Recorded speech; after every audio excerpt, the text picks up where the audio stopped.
Hey guys, it's Dani. Welcome back to my channel. A lot of you have been asking me to do more videos on New Zealand and on travel and that kind of thing. So that's exactly what I'm going to do. And if you have anything else at all that you want me to film, please just let me know in the comments and I will do my best to do so. So anyway, for today's video, we're going to be talking about the things that no one tells you about living in New Zealand. If you're a fellow Kiwi, you will probably know about, or you definitely will know about all of these things, or if you've lived here for a while. But if you're someone who's new to New Zealand or is going to be traveling here, these will probably be quite helpful and you'll most likely have no idea about them.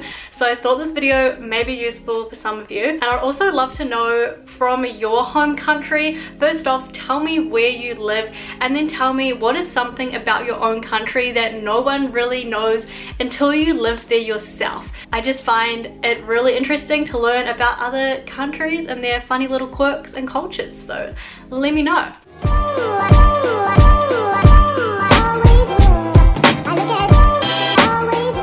So let's get started. I've got a bit of a list here. The first one is that shoes are optional in New Zealand.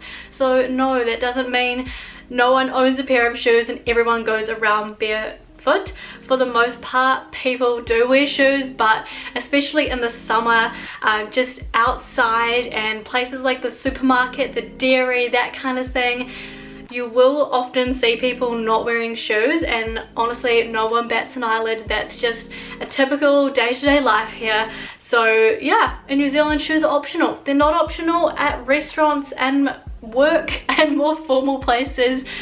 You definitely have to wear shoes in those situations, but if you just want to go outside for a walk or go to the shops, there are some people that just do not wear shoes, and that is a-okay, totally fine with us Kiwis. Something else that you probably won't get told if you are going to travel here is that we pretty much have a different vocabulary to the rest of the world. So obviously we are an English speaking country for the most part, which is why I guess you think it's just going to be the same if you're from like England or the United States or something like that.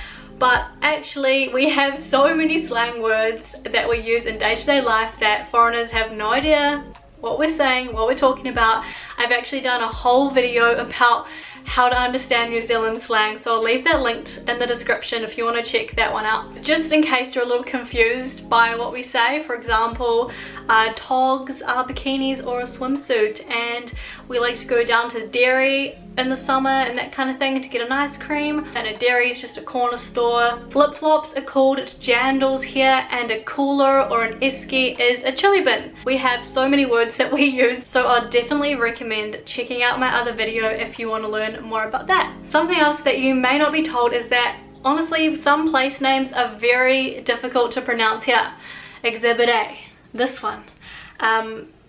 Yeah, I do not know how to pronounce that myself, so even a lot of Kiwis do struggle with place names. Do not worry, as long as you give it a go. There's lots of places, like for example there's one that a lot of people call Taupo, but it's actually pronounced Taupo. There's quite a few that even Kiwis pronounce wrong commonly, so it's a good idea if we really try our best to get the words right, but some of them are tricky for sure. There's also a lot of place names here that start with WH, but they're actually pronounced with more of an F kind of sound. So for instance, there's a place that, looking at the spelling, you may think it's Whangamata, but it's actually pronounced more like Whangamata.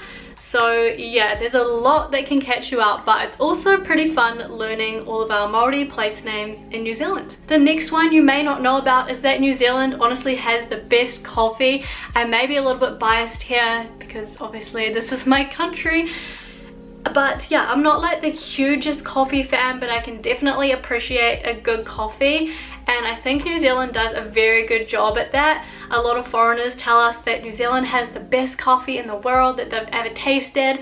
I don't know why I'm kind of doing an American accent right now, but the coffee in America was very bad.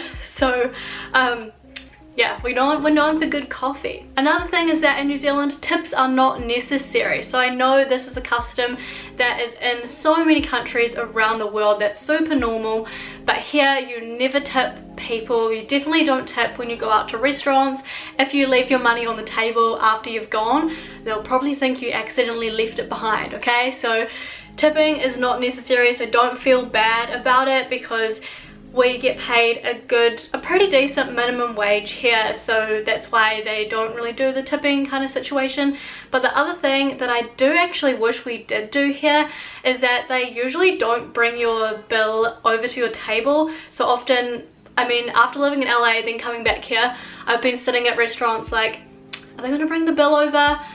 But no, they do not bring the bill to the table. You've got to actually get up and go to the server and say, hey, ready to pay now. Good thing to note, so you don't hang around for hours waiting for them to come to your table. We have some of the clearest night skies in the world. Honestly, just looking up at the stars, New Zealand, there's no place like it. It's so beautiful because it's quite a small country, there's not a huge population, and it's not polluted. The night sky is just as clear as it could be, so yeah, that's definitely a real treat when coming to New Zealand. Another fun fact is that New Zealand is actually the first place to see the sun every single day, and that is because of the curvature of the earth. So we're one of the first countries to wake up in the day. If you're watching me from overseas right now, then I am speaking to you from the future. So New Zealand actually has up to about 15,000 earthquakes per year, which sounds insane, but don't let that put you off coming here because most of them are so far underground that they can't even be felt. Occasionally I'll just feel like a little bit of a shake and I'm like, wait, was that just me? Was that an earthquake? I don't know. But we have had a really big earthquake that caused a lot of sad and really catastrophic damage to a city called Christchurch. But earthquakes here are now just kind of a part of daily life, but for the most part it's still very safe and rare for a big earthquake to happen here. In New Zealand you'll learn a lot about the wind, especially if you live in windy Wellington like I do.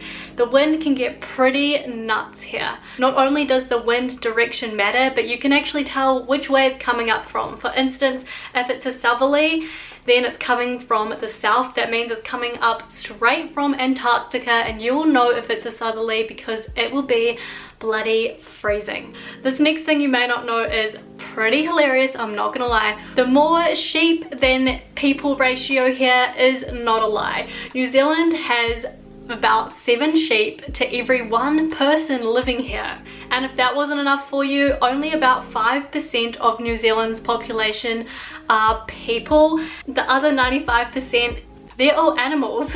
So we really love our animals here and we've got a whole lot of them. How insane is that? Let's just take a minute.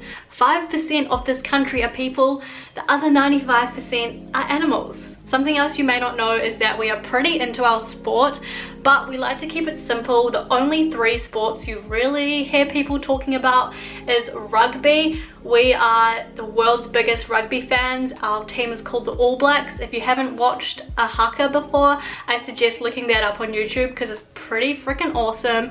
As well as that, netball and cricket are probably 2 of the other biggest sports here. They're the 3 that you hear everyone talking about for the most part, for sure. So the last thing you may or may not get told about being in New Zealand is some of the delicious treats we have here that are exclusively in New Zealand. Some of my personal favorites are this fruit called feijoas. It's only a fruit in New Zealand for some reason, I don't know why, but holy moly, it is one of my favorite fruits for sure. As well as that, you can't beat a good pavlova, jaffas, L&P, slushies, hokey pokey, pineapple lumps. Whittaker's chocolate is hands down the best chocolate I've ever tasted. It's so good. And Milo, which is like a chocolatey little drink you can make into, it's kind of like hot chocolate but even better. So that concludes everything for today's video. I hope you did learn a thing or 2 about what you may not get told about New Zealand. Thank you so much for watching, guys. I hope you enjoyed this video and I will see you all next week. Bye!